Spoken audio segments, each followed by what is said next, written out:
Okay, so the starting point of any contract is the point of offer.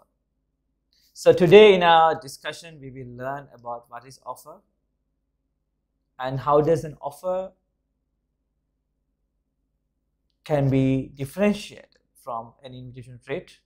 What are some characteristics of offer and what are some characteristics of invitation treat, and what are some examples of both realities, right? So offer is an expression of willingness to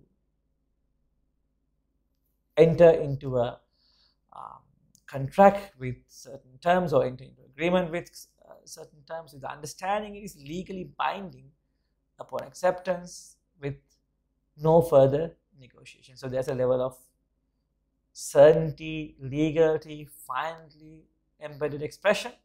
However, invitation to treat is just a mere invitation to conduct a business or to enter a contract, right? So the difference, in reality, the difference between the offer and invitation to treat is offer has a sense of legality, whereas in invitation to treat has a sense of, right, informalness, right, lack of a legal intent, right? I would say invitation to treat clearly lacks the intention to be binding, right? So now, for example, it is not practical, it is not economically practical for advertisements, display of goods, right? Advertisements on newspapers, tenders, auction, none of these things you cannot practically make them offer, because then if you just put an offer, thousands and thousands of people will just accept your advertisement to that single car. In fact, now you are in breach of almost thousands of contracts, right? So it's not practical, in fact, to have an newspaper advertisement to be a offer. So thus the reality is that newspaper advertisements will often be invitation to treat, right? So newspaper advertisements, auctions, tenders, display of goods, if it doesn't have a condition, it will be clearly an invitation to treat, right? However, if there is a condition, then it would more likely to be a offer than an invitation to treat. So check whenever you're doing questions, just check and see, right? If it's an advertisement, if it has a condition, check out the case of Carlisle versus carbonic smoke balls, right?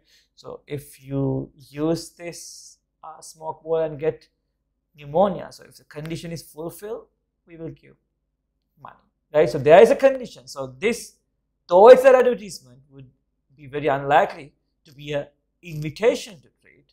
It will be likely a unilateral offer, right? An offer which is given by one party to the entire world, right? So don't just get stuck with the case facts of Carlisle versus carbonic smoke ball. Remember very clearly what are these principles. What is a unilateral offer?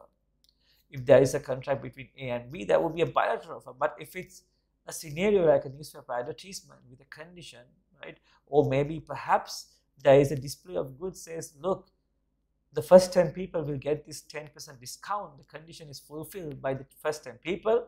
This could lead to another possibility of a unilateral offer.